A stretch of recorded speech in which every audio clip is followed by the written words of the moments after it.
కల్పవల్లి Poondla YouTube ఛానల్కి స్వాగతం. ఈరోజు 6వ రోజు. మనము మనువుల యొక్క చరిత్ర గురించి తెలుసుకుంటున్నాం కదా. అందులో నభాగుని వృత్తాంతం గురించి ఈరోజు తెలుసుకుందాం.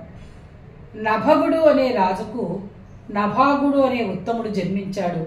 అయితే అతని తోబుట్టువులు ప్రభువులై స్వార్థంతో అతని సంపదను విభాగాలుగా చేసుకున్నారు. అంతటా బ్రహ్మచారి అయిన నభాగుడు తన సోదరులను ఏమంటున్నాడు, ధనంలో భాగం ఇవ్వవలసిందని అడిగారట. దానికి వారు మన తండ్రి గారు చెప్పిన పద్ధతి ప్రకారం ఇస్తామని చెప్పగా అతని తండ్రి వద్దకు వెళ్ళి భాగం పెట్టవలసిందని అడిగారట. దానికి ఆయన, ఇక్కడ ఆంగీరసులు మేధావంతులు కూడా సత్రాయాగం చేస్తూ 6వ దినాన చేయవలసిన కర్మలు ఏవో తోచని మతిహీనులు అవుతున్నారు కదా. వారికి నీవు వైశ్వదేవ సూక్తాలు 2 చెబితే నీవు కవిగా పేరు పొందుతావు. వారికి నీవు అలా చేయడం వల్ల ఆ కారణంగా వారు కృతకృత్యులై స్వర్గానికి వెళ్తూ సత్రాయాగంలో మిగిలిన ధనాన్ని నీకు ఇస్తారు అని చెప్పగా అతడు తండ్రి వద్దకు వెళ్ళి సెలవు తీసుకుని ఇక ఆయన ఏం చెప్పారో ఆ పని చేయడానికి ప్రయత్నం చేశారట. చేసిన తర్వాత అతను అదే రకంగా చేశాక ఆంగీరసులు మిగిలిన ధనాన్ని ఇతనికి ఇచ్చి స్వర్గలోకానికి వెళ్ళిపోయారు. ఆంగీరసులు ఇచ్చినటువంటి బంగారాన్ని గ్రహిద్దామని సంతోషంగా నభాగుడు వెళ్ళగా అక్కడ ఒక పొడవాటి నల్లటి వాడు అతని ముందు చేరి ఆ ధనాన్ని గ్రహించాడు. అతనిని చూసి నభాగుడు, మునుల ధనాన్ని తనకు ఇచ్చారని, మునులు వాళ్ళని నాకు ఆ ధనాన్ని ఇస్తే నువ్వు ఇలా వచ్చి తీసుకుని వెళ్తున్నావు, ఆ మహాపురుషుడు అలాగే మీ తండ్రి చెప్పినట్లు చేయటం తగదు అని చెప్పగా అతడు తండ్రి అడుగగా యజ్ఞశాలలో వదిలిన ధనాన్ని మహామునులు పూర్వం రుద్రుని పరంగా చేయటం కారణంగా సర్వధనానికి ఆ దేవదేవుడే అర్హుడని చెప్పాడు. అంతట నభాగుడు తిరిగి వచ్చి మహాదేవునికి నమస్కరించి నీ ధనం మీదే అని చెప్పడం, మీ తండ్రి గారు చెప్పినట్లుగానే ఇది నీకే చెందుతుంది అని చెప్పడం, వారు వెంటనే నభాగుడికి మొత్తం ధనాన్ని ఇచ్చేశారట. భక్తవత్సలుడైన ఆ దేవదేవుడు నభగునికి సత్యసంధతకు మెచ్చి మొత్తం అక్కడ ఉండేటువంటి సత్యం పలికావు కాబట్టి నీది కాదు, తండ్రి గారు చెప్పబట్టి నేను ఇక్కడికి వచ్చానని చక్కగా నువ్వు విశదీకరించి చెప్పావు కాబట్టి నీవు పలికినటువంటి సత్యమైనటువంటి మాటలకు మెచ్చి మొత్తం నీకే ఈ ధనాన్నంతా అప్పచెప్తున్నాను అని చెప్పడం, ఆ తర్వాత బ్రహ్మజ్ఞానాన్ని ఉపదేశించి ఆయన మార్గాన ఆయన వెళ్ళిపోయారట.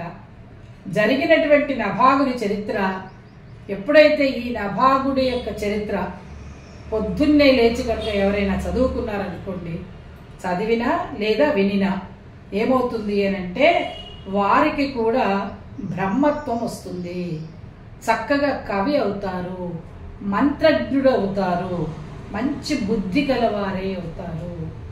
అంటే నభాగుడు ఇప్పుడు రోజుల్లో లాగా తండ్రి ఆస్తి కోసం అన్నదమ్ములు పోట్లాడేసుకోవడం, ఒకళ్ళొకళ్ళు చంపేసుకోవడం, ఇక తండ్రిని చూడకుండా తండ్రి మీద కూడా తలకాయ మీద ఇతర రాళ్ళేసి కొట్టడం, ఇలాంటివన్నీ ఈ రోజుల్లో చేస్తున్నారు కదా. అలా కాకుండా ఆ నభాగుడు మాత్రం ఏం చేశాడు అంటే వెళ్ళి తండ్రి దగ్గరే అడిగి అన్నదమ్ములను అడిగి మీరు ఏదైనా చెయ్యగలరా, మనకి భాగం ఉన్నది ఇందులో ఇలా చెయ్యాలని చెప్తే పెద్దవాళ్ల మాటను అనుసరించి సత్యసంధుడై చెప్పిన విధానంలో కొంచెం కష్టం ఉన్నప్పటికీ కూడా ఆయన అదే రకంగా ప్రయత్నం చేసి ఆయన ఆ సత్యసంధుడు సత్యశీలత కలవాడు అని నిరూపించుకోబడ్డాడు కాబట్టే అతనికి బ్రహ్మజ్ఞానాన్నే పొందాడు. డబ్బులు దేనికండి, డబ్బు ఇవాళ ఖర్చు పెడితే 2 క్షణాల్లో అయిపోతుంది, కానీ జ్ఞానం అటువంటిది కాదు. మనం చెప్పే కొద్దీ, వినే కొద్దీ, తెలుసుకునే కొద్దీ పెరుగుతుందే తప్ప తరిగిపోనిదే జ్ఞానము. అందున బ్రహ్మజ్ఞానాన్ని ఆయన ఉపదేశం పొందారు అంటే ఎంత గొప్ప చరిత్ర కలిగినటువంటి వాడు నభాగుడు. కాబట్టి అటువంటి వారి చరిత్రని కనుక ఎవరైతే ఒక్క మాట నోటితో అనుకున్నా చాలు, విన్నా సరిపోతుంది, మనకి సద్బుద్ధి వస్తుంది. అంటే ఏంటి, ఏదో ఊరికే రేడియో పెట్టుకునో టీవీ పెట్టుకుని వినడం కాదు, అందులో ఉండే ప్రతి మాటను మనం తలుచుకుని మనం అనుసరించాలి. సత్యసంధులమై ఉండాలి. అన్నదమ్ములతో పోట్లాడరాదు. తల్లిదండ్రులను గౌరవించాలి. ధనమే ముఖ్యం కాదు, ధనము కూడా కావాలి. కానీ తల్లిదండ్రుల ఆస్తి కోసం మనం ఏవేవి చేయకూడని పనులు ఉన్నాయో ఆ పనులన్నీ మనం చేసేటువంటి విధానంలో ఈనాటి కాలం జరుగుతోంది. కాబట్టి అలాంటి పనులు చేయకండి. ఇవి మనం తెలుసుకోవాల్సిన కథలు. కథలో సారాంశం ఏమిటి అంటే, తల్లిదండ్రుల దగ్గర నుంచైనా, అన్నదమ్ముల దగ్గర నుంచైనా, దాయాదుల దగ్గర నుంచైనా మనకు రావాల్సినవంటి ఏవైనా ఉన్నాయి అని అంటే అవి వాటంతటికి అవే వస్తాయి భగవంతుడి ఆజ్ఞ ఉంటే. అంతే తప్ప మనం దానికోసం అన్నదమ్ముల బంధాన్ని వదులుకోరాదు అనే ఈ కథలో మనకి నీతి. అలాగే మనం చేయవలసిన తల్లిదండ్రుల యొక్క మాటని శిరసావహించడమే, ధర్మాన్ని ఆచరించడమే. మనం చేయాల్సిన పని ఏమిటి? ధర్మాన్ని ఆచరించడమే. కాబట్టి ఇలాంటి కథని కనుక ఎవరైతే చక్కగా పొద్దున్నే వింటారో, అలాగే వీలైతే ఈ పుస్తకాలు తీసుకొని చదువుకుంటారో వాళ్ళు మంచి మంత్రజ్ఞులు అవుతారు. అలాగే మంచి బుద్ధి గల వాళ్ళు అవుతారు, పుణ్యగతికి చేరుకుంటారు. కాబట్టి ఇలా చేయాలి అని మనకి ఈ భాగవతంలో చెప్పడం జరిగింది.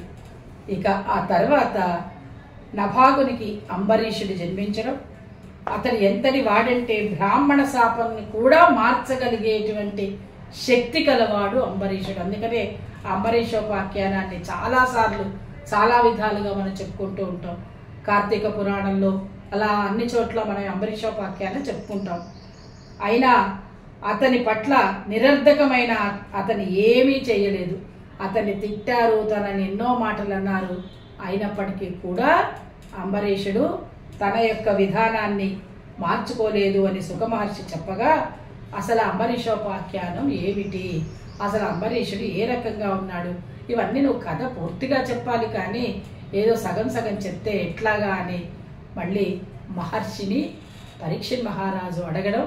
ఇక రేపటి భాగంలో అంబరీషుని యొక్క కథ, అతని వృత్తాంతం గురించి తెలుసుకుందాం. నమస్కారం.